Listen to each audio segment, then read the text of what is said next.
a lot of people, and especially like our friends and family, would ask me about it and be like, oh, wow, that's really expensive. So then, of course, I'm like, okay, well, I'll give it to you for... I'll lose money. You're listening to the Uptown Girls podcast. I'm your host, Martina Barley. Let's talk. Welcome, everyone. Hello. I feel a little unprepared. It's fine, though. Everything's going to be fine. This is going to be great. I have my littlest, babyest sister, Krista, in the studio with me today. Hello. Krista's an old pro at doing podcasts with me. You did like one or two of my old one, didn't you? Yeah. Yeah. Yeah, for somebody that's so anxious and hates to talk, you don't mind recording yourself. No. The reason I brought you on today is because Krista has a very, I would say, successful career. Why don't you tell the listeners exactly what it is you do? Because I don't think anybody in this world has someone in their lives that does the same job you do. Yeah, it's definitely a very interesting job. So I work in risk management, which is commonly confused with just insurance, but this goes much beyond that. What are the differences? Yeah, well, I mean, insurance is like your policies and premiums and claims and, all that. And obviously my field where I manage a Fortune 500 companies nationwide risk management program, that includes claims and policies, but it goes beyond that into more of like the financial and data and analytical piece of risk management where you're helping identify areas where they can offset costs and save money. And it's just like such a specific job. It's wild. What is your job title? Director of Client Services. So you facilitate communication with the client and with your company. So these are all self-insured companies. Yes. Yeah. And so we have like a team. We have a claims team or an operations team, which handles workers' comp claims, liability, employers' liability, all that kind of stuff. And so there's that piece of the company. And then there's client services, which is where I am. And so I'm kind of the conduit between operations, the client. Conduit. Great word. Thank you. Very nice. Yeah. It's I like learning about it because obviously I do work with insurance, but it's so much of a deeper dive into insurance. And we actually used to work in insurance together. We sure did. You were the first person I ever trained to do any job. And I remember doing a great job with you, and then I lost it from there. Well, I think I was probably a star student. You were definitely a star student, yeah. That teacher's pet. You were a teacher's pet. All right, so as exciting and thrilling as your insurance career is, I want to talk about the small businesses that you have started. And kind of like you've done a really good job of basically taking things you were already doing and taking things that people have a need for and just saying, okay, well, I guess I have to start a business because people are coming to me for these services or products or whatever. So let's start with business number one. Prepared Plates. Tell us, how did you, what year was this? Was this 2021? 2020. 2020. Okay. How did that start? Well, it started because Edward, right? So who is Edward? Edward is my firstborn son. He is a very large, overweight French bulldog. And in fall of 2020, he got hurt. And long story short, he has like a herniated disc in his neck that occasionally flares up and causes him issues. So when he was getting worse for wear relative to that condition, I was just trying to find out, like, how can I keep him healthy? What can I do to make him feel better? This and that. And so that's when I started looking a lot into the nutrition of dog food, kibble, fresh food versus dry, all that kind of stuff. And just pretty much taught myself what they really need in terms of nutrients. What'd you learn? And I mean, so much. There's endless information available on the internet about what a dog's nutritional requirements are. I worked with Breezy a little bit because she's a human nutritionist, but dietitian, but she, was helping me like look at the micronutrients and all the vitamins and minerals and things. And so like I have a very absurd knowledge set of a dog's nutritional needs. Explain it in like basic terms to somebody that they just been feeding their dog kibble for years and years. Yeah. So, and I mean, it depends on the brand, right? Like there's certain kibble options that are better than others, but basically any of that like commercially processed dry food that you can store in your pantry for 5 years plus is terrible for a dog's health.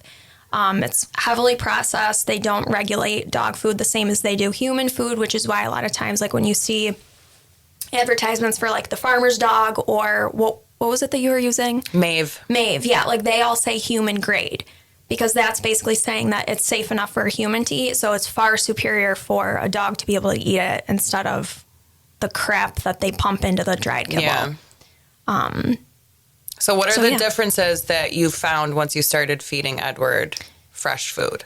Or first of all, you started making it for Edward only. And what are the differences that you noticed? Well, he lost a lot of weight, right? Because like all of those commercial kibbles are very calorie dense, but they're not nutrient dense. So when I switched him from that, I was giving him fresh vegetables like lean ground turkey or chicken or whatever. And I think he lost like 10 pounds. Like he almost got skinny. Like it was like, whoa, is he okay?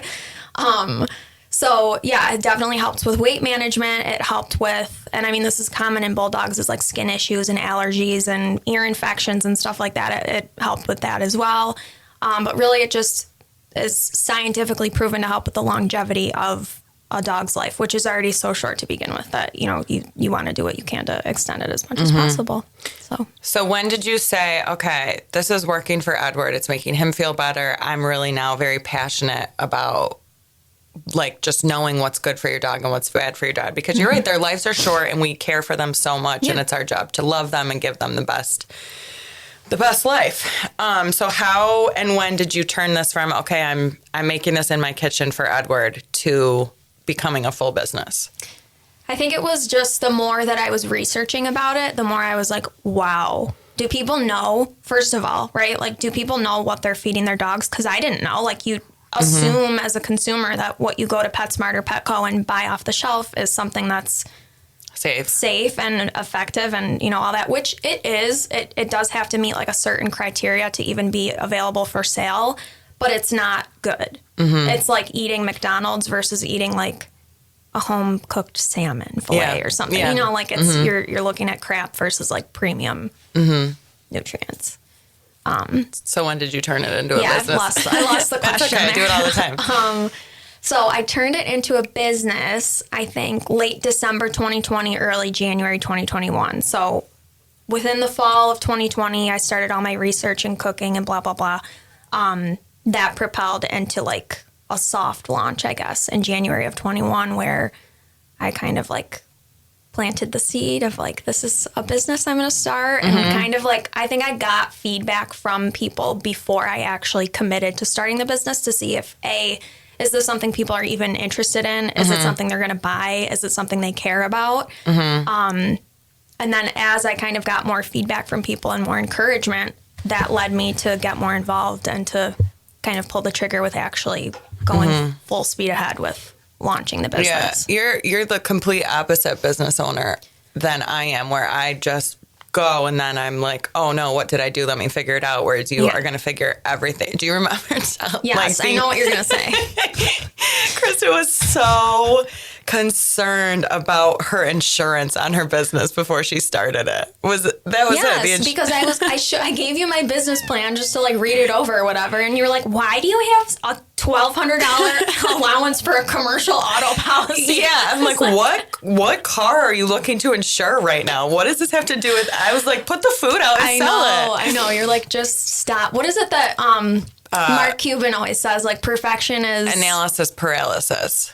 Yeah. Perfection is, I can't remember the expression. It's like a barrier to success, right? Because like if you're so micro and honed in on making every little last detail perfect, you're never going to get anywhere. And you probably know this now at this point, it will never be perfect, because even if you have what you think is the perfect business plan, it's not. It's just not. It's not. Something's going to change. Yeah. So you've learned to be more flexible. Sort of. A little bit, yeah. Well, I won't go that far. Okay, so you soft launched it, and what did that look like? So that looked like, And again, like this was a learning experience as I was doing it. So as I was getting into like being more formal with the business, the more I like had to do things like figure out packaging, right? Figure out compliance guidelines, because you can't just make and sell dog food. It has to be within a certain subset of like nutritional facts, like carbohydrates, fat, protein. Like you have to have that all in line to be able to market your food as complete and balanced. Otherwise it's like a dog treat or a dog supplement that you sell. So like as I was launching and as I was getting into like the nitty gritty of all of the details, that kind of helped me understand and learn what is it that I needed to fine tune? What is it that I needed to fix? What did I have to scrap? What did I have to add back in? Things like that, that kind of helped me understand ultimately where I needed to end up when I actually launched the business, which was in June. It was 21? in June. Yes. Okay. June of 21. So between January and June, I was getting like market research done. I was asking people. And when I say soft launch, that doesn't mean that I was distributing the food. I was trying to like... No one sue her. I did nothing illegal. No, I was trying to like figure out pricing. What is someone going to pay for this? What is it going to cost me? What is it worth? Like, all of that kind of goes into the ultimate bottom line of what you end up selling your product for. That's more what I mean by soft launch in terms of like feeling out the market. I was sort of doing it and I was sort of like figuring it out, but it wasn't quite ready yet. Yeah. If that makes sense. Yeah, it makes sense. It's a lot of stuff to figure out for, first of all, never having had any business before. It's a lot of like science. Yeah. And figuring out like, especially, it's not an industry. A lot of people when they start businesses, they're doing it in an industry they've already been working in for years. Yeah. So they're familiar with it. They have a lot of confidence because they know it. But you just were like, I'm going to now sell dog food. But you learned a lot about, like you said, the compliance and the science behind it. And, like, you almost gave yourself, like, a little degree in dog nutrition, which is cool. Yeah. Self-certified. Yeah. And the pricing thing, I think, is interesting. And it will probably come up as we get to the next topic. Yeah. Well, number one, I mean, you're not a sales-driven person. This is all passion-driven, right? Yeah. You were never doing this to make money. No. You were doing this to make dogs healthier. Mm-hmm. And that, I think, is hard as a business owner when you do it for, like, passion. And the other thing is this was not your full-time job. So you don't have to rely on this income. You were doing this strictly as a passion project, which is great. Mm-hmm. And as one of your customers, it was really hard to start to... even before doing it, thinking about like, what is my dog's nutrition worth to me? They're a living thing. Yeah. They're, I care about them. I love them. I want them to be healthy and have the longest, best life possible. But also, am I willing to spend $500 a month on their food? And that's what I was having to pay because I have a big dog and a little dog. So if you have more than one dog, you're screwed. Yeah. If you have two big dogs, forget it. But it's hard because especially once I started giving them this food, they didn't want to eat anything else. I couldn't get them to switch back to kibble. I couldn't get them off of it. Mm-hmm. And it got to the point where you were really doing me a favor. And didn't you say you like ended up losing $10? Oh, I was losing money on you. On every order you did for me, which is like so sweet of you. But as a business owner, you should have told me, I'm not doing this for this price. Yeah. It's not making me any money. But I understand it's, Well, yeah, and that's, I think, what ultimately led to the demise. Because let's face before the demise. Before we get into that. I do want to talk about the demise. I want to talk about the supplement first. So I was going to mention that too. Okay, so you had the subscription service where people pay on a monthly basis and you make them dog's food based off the dog's weight, age, calorie needs, whatever it is. Mm-hmm. And then there's the supplement. How did the supplement come into play? Yeah. So the supplement was originally designed to make the food complete and balanced, because when I would go to the grocery store, get my green beans, my ground turkey, what else was I putting in it? Rice. Coconut oil, flax, like expensive shit. Yeah, sunflower seeds, coconut oil. When I was doing that, and after I had like looked at the nutritional value of everything that I put in there and compared that to what a dog needs, it wasn't complete. It wasn't right. So like, to be legitimate, I couldn't sell it and say that it was complete and balanced. So I created that supplement to supplement for the vitamins and minerals that were not already in sufficient enough amounts to be able to make the food complete. So that kind of became a two-pronged product because, one, it helped me complete my, the food that I was making and selling on subscriptions or whatever.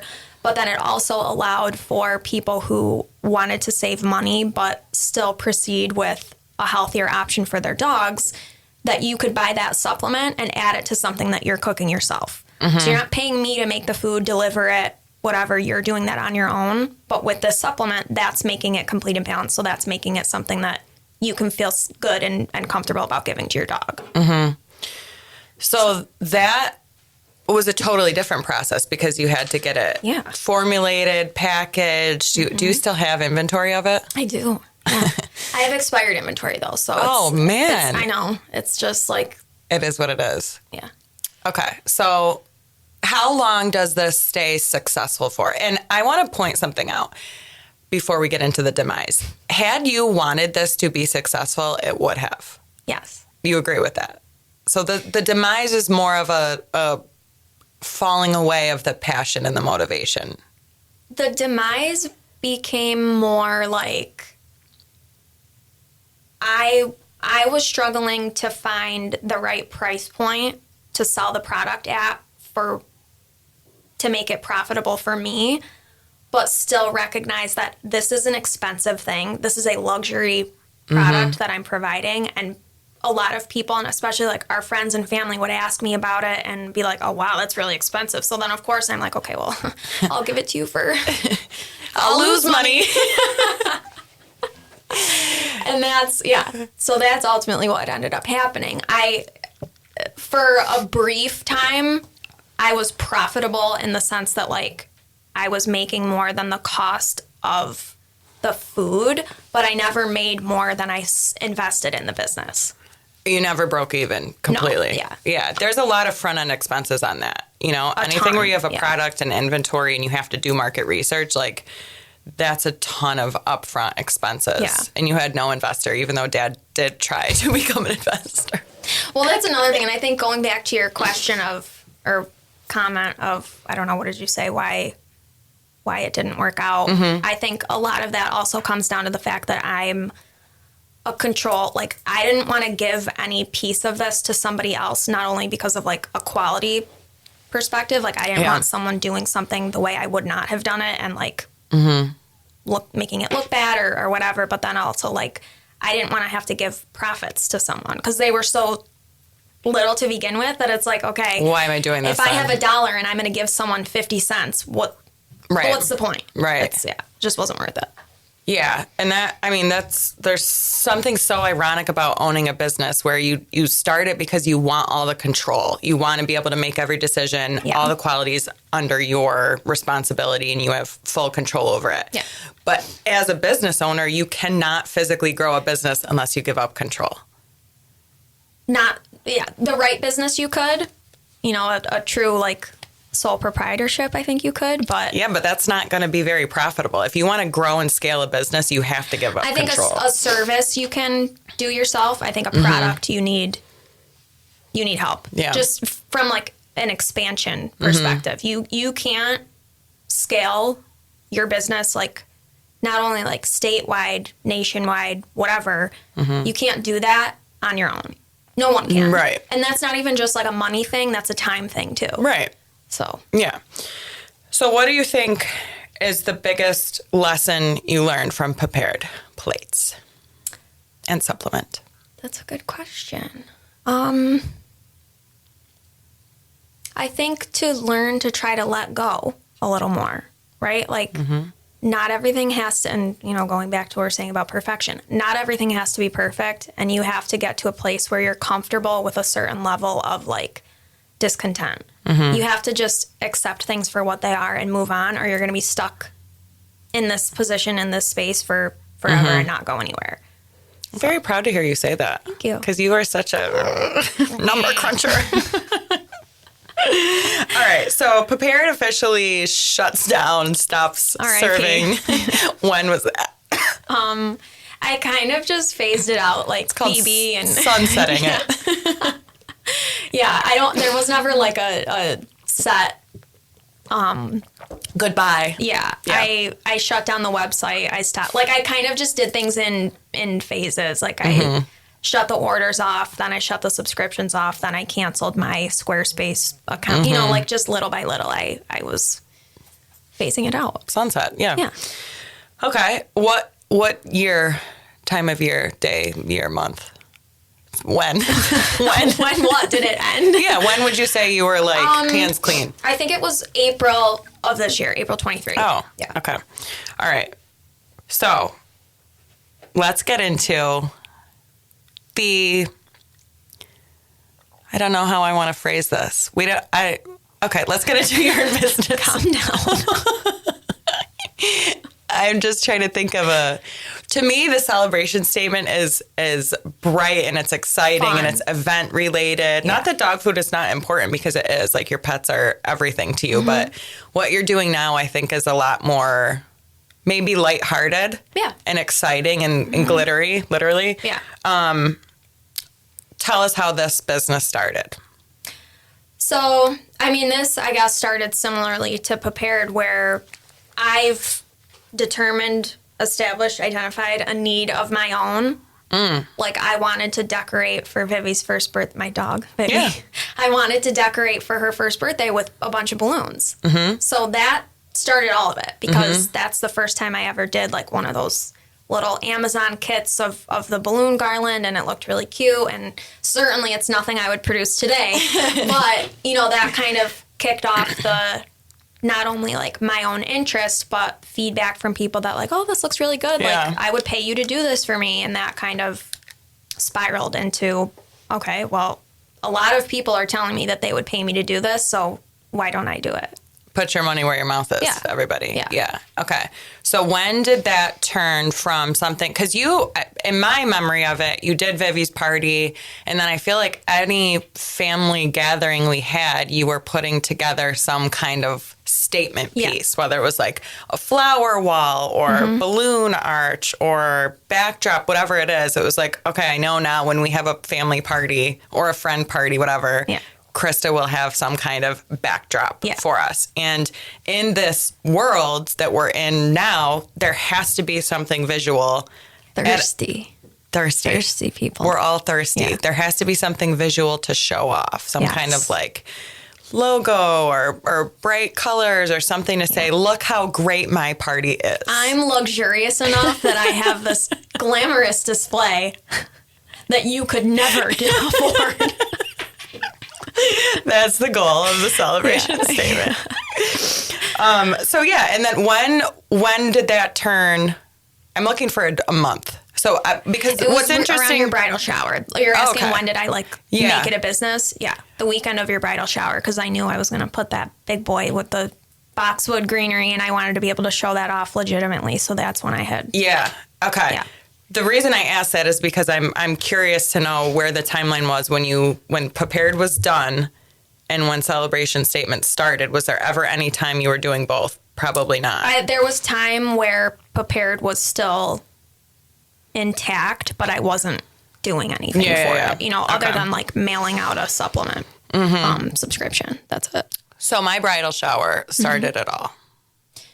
Well, Vivi's first birthday started. But your it all. Bridal shower kicked it over into consumerism. Yeah.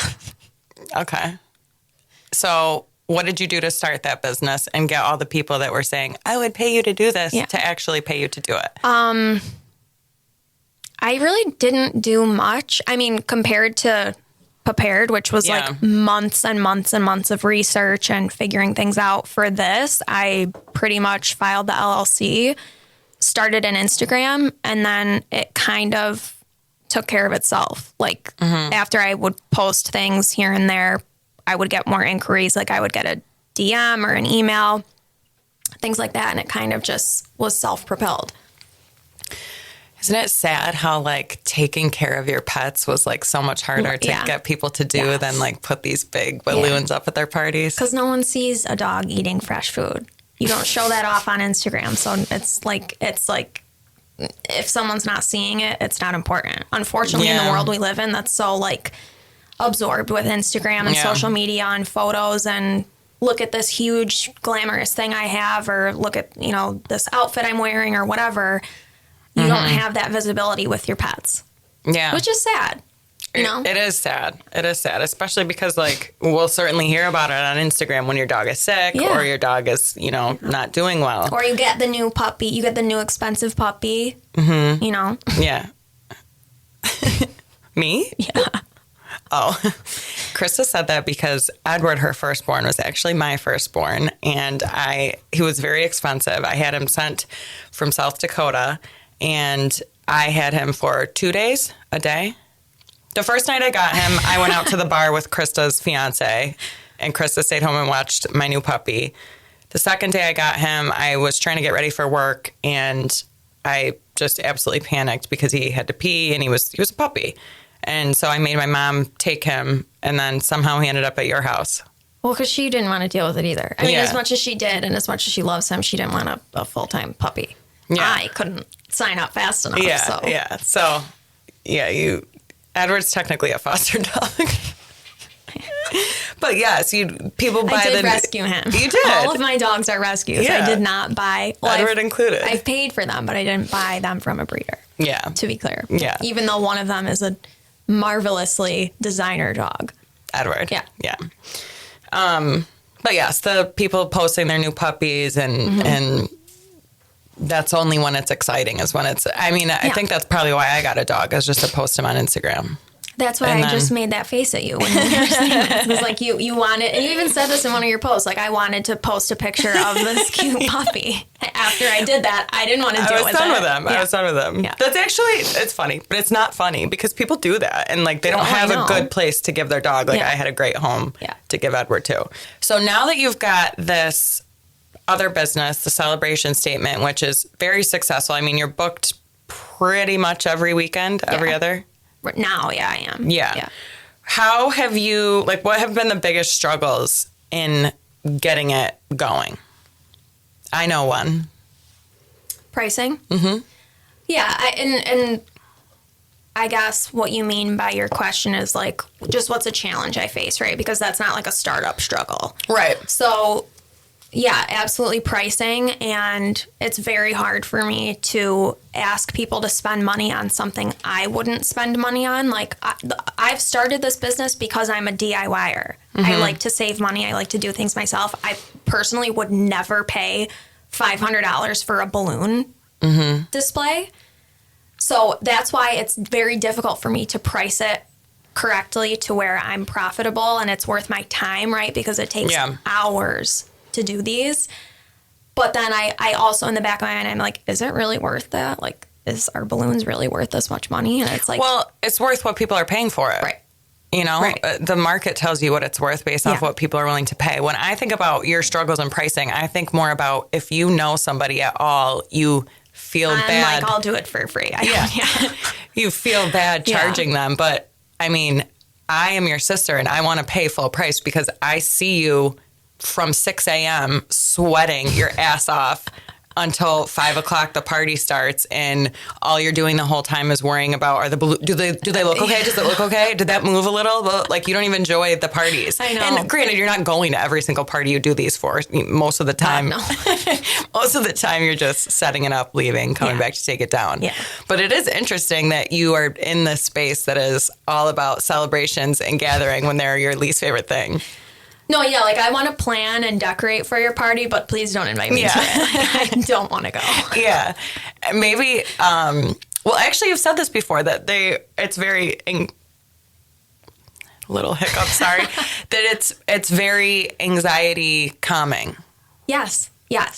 It's very therapeutic for me to not only to start a task and complete it in one setting, but, like, to think of, this is their theme, this is what they want. They don't know exactly, like, where they want to go with it. So, like, for me to be able to create that and, like, brainstorm, what am I going to do? How am I going to put it together? Like, once that all comes to fruition, it's very rewarding. And it's, I don't know, it helps me mentally feel better. It's weird. Yeah. But it's also stressful because it's like there's been times where I've been down to the wire with setup time and guests are arriving and I'm not done or I didn't make it look as perfect as I wanted it to, and that's stressful. So it's, it goes both ways, but ultimately it's definitely an anxiety relief. So. Yeah. Okay. So pricing's a big challenge. Timing sounds like a big challenge. Timing is a big challenge because it's venue dependent. Like you can't get into every venue 4 hours ahead of time. If you have a bridal shower brunch that's, I don't know, starts at 11, the venues aren't going to let you in at 6 a.m. to go set up. Yeah. Get everything done the way you want it. And, it's difficult in that sense, but you also have to set that expectation with your client from the start. Like, listen, you want this big, huge thing. I have to be able to get into the event or the venue X amount of hours ahead of time to be able to give you that. So. Do you want to grow into other event-related, decor-related services? Possibly. What are some on your mind? I mean, I would probably limit it at, like, tablescapes. Like, I love to set a nice table. Like, I like the charger plates and the linens and napkin holder. And, like, it's stupid things, but I enjoy doing that. So, like, I would probably do that. But I don't know if I'm looking to be, like, an event planner. Yeah. Because that's a lot of time. It's a lot of time, and I think that your business fits a very big need, which is people that want to elevate their event a little, but they don't want to hire a $3,000 event planner and spend $5,000 in crazy decor, like for an all, balls to the wall type of event. This is like, okay, I'm having this birthday party. I want somewhere to take pictures. I want to surprise my guests. I just want to turn it up a little bit. Yeah, you want something special without, like you said, taking on thousands of dollars worth of costs for a planner or coordinator or whatever. So, and that's nice too, because like for the smaller events, like a birthday party or a shower or rehearsal dinner, whatever, like you don't typically hire an event planner for that kind of thing. So to have someone, me, who can come in, do something special, make a statement for the celebration. That's really what people need. That's what they're looking for versus a whole huge planned out event. So. What's your favorite statement you've ever done? There's not a favorite. Because what are some that different. you were like, wow, I did a great job on this one? I think your bridal shower was very good, and I like that because it wasn't balloons. Scott, I'll have to get you a visual of my bridal shower so that you can put really it up on the nice. screen. Yeah. It definitely was. I've never seen any kind of statement decor like that, but I have seen it since.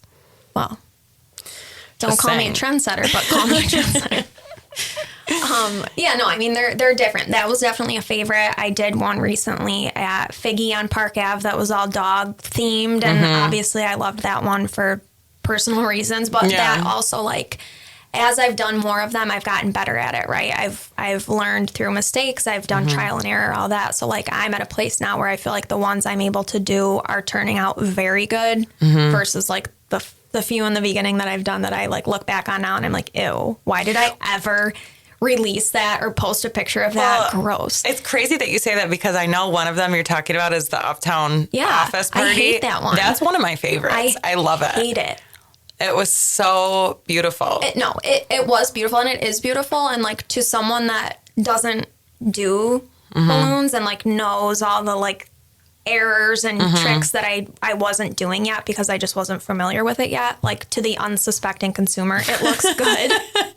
To other professionals that do it, you're embarrassed. I'm like, don't look at those pictures. Like, that's not mine. Wow. Wow. Where do you see the future of this going? Would you like to leave your risk management? No. Too big of a risk? Too risky. Wow. No, as bizarre as it is, I love my job.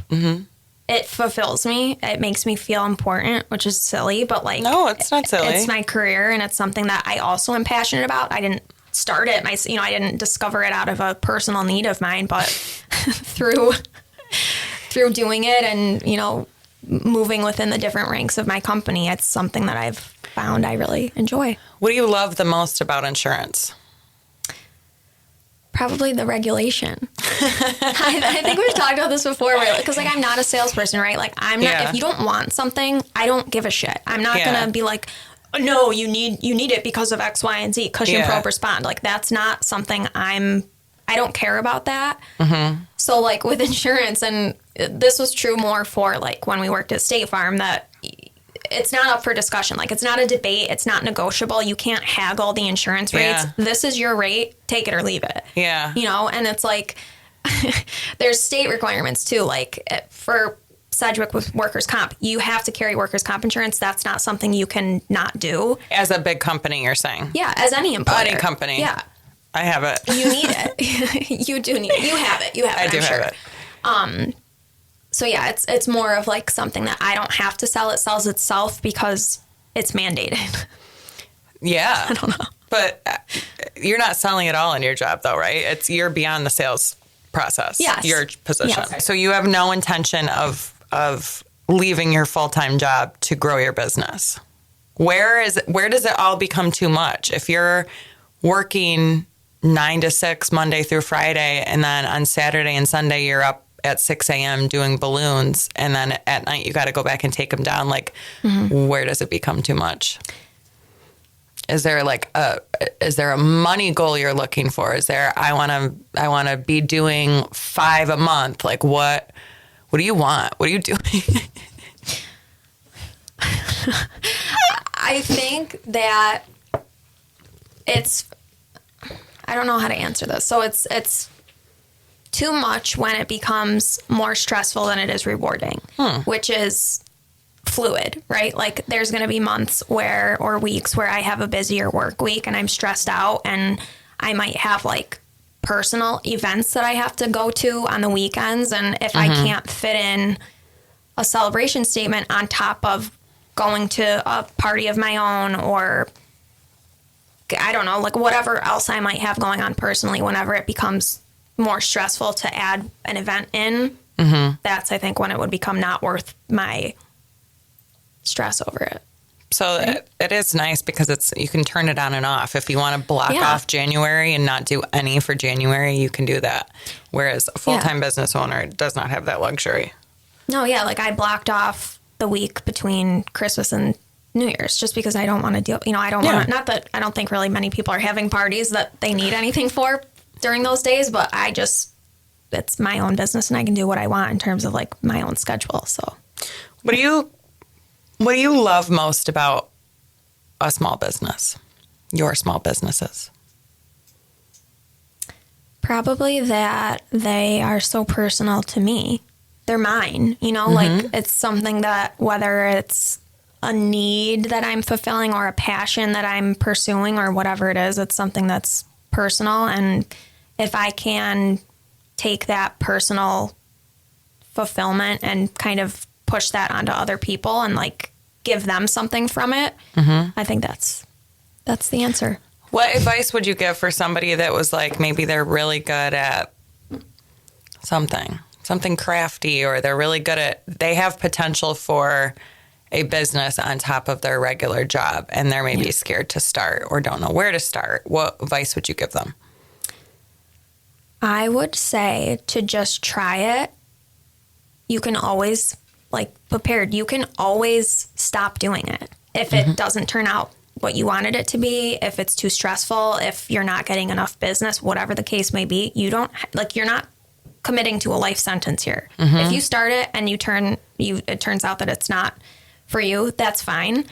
And I think another piece of advice would be to not be afraid to lose some money, because if you're not sure and you kind of have to figure things out as you go or as you do whatever it is you're doing, be prepared that it may not be profitable. It may not be rewarding. You may not have the need that you think there is for it. But that's okay, because you live and learn. And, It's interesting, for such a cheap woman, you are selling luxury products only.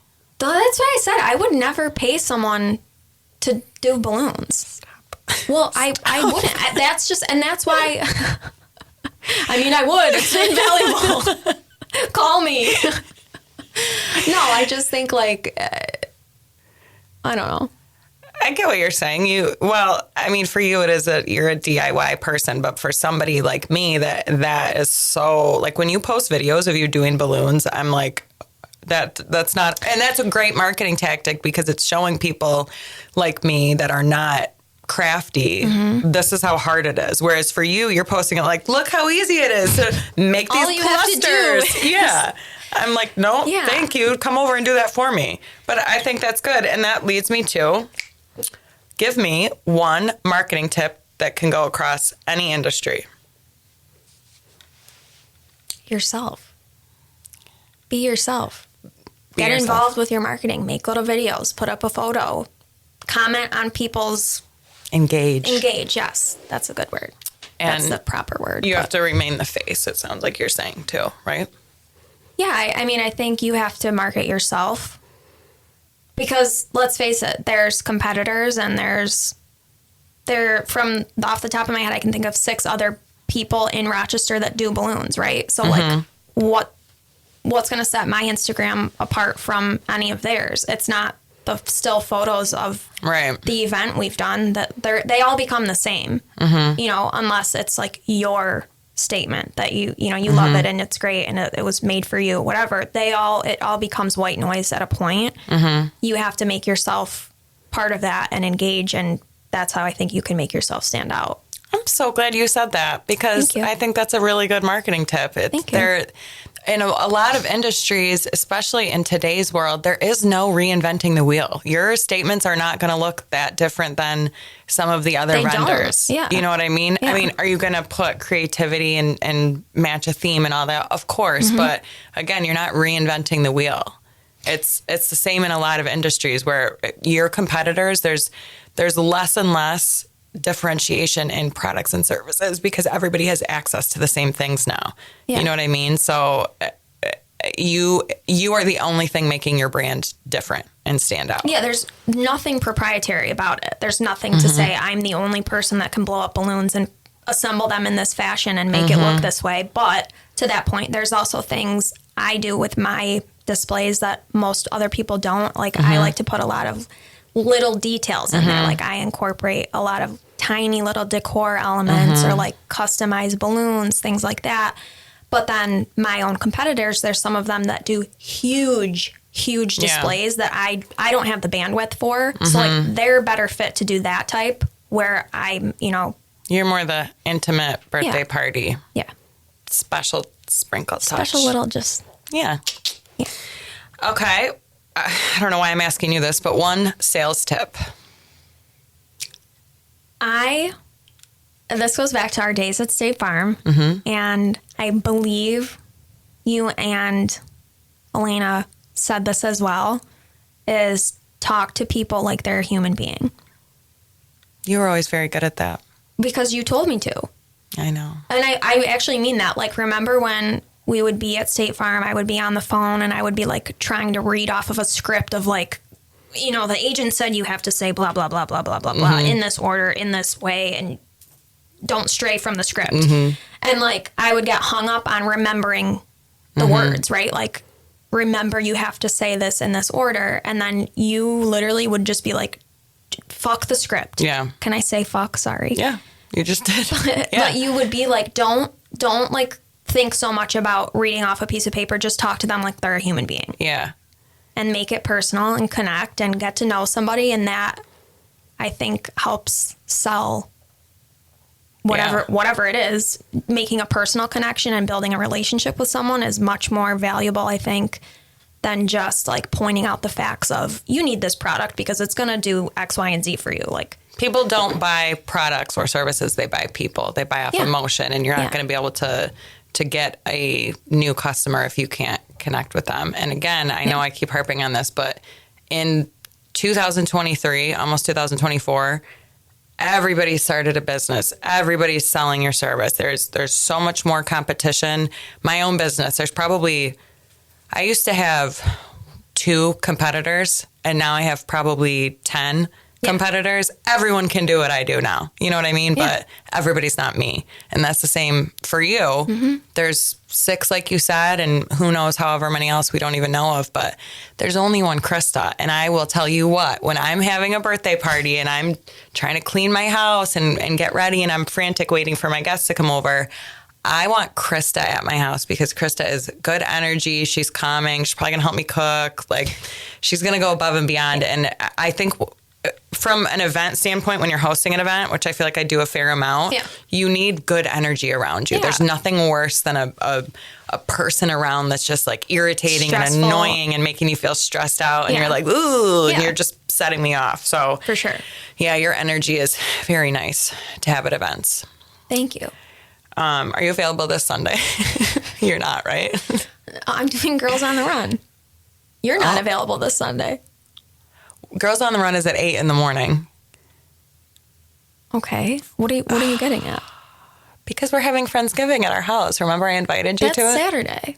No, that's Sunday. That's Sunday. Well, I also can't Sunday because we have Coachella. So. Oh, I know. Isn't that that's so cute? All right. Well, I guess I won't ask you to make any kind Sorry. of turkey statement, but it's okay. No big deal.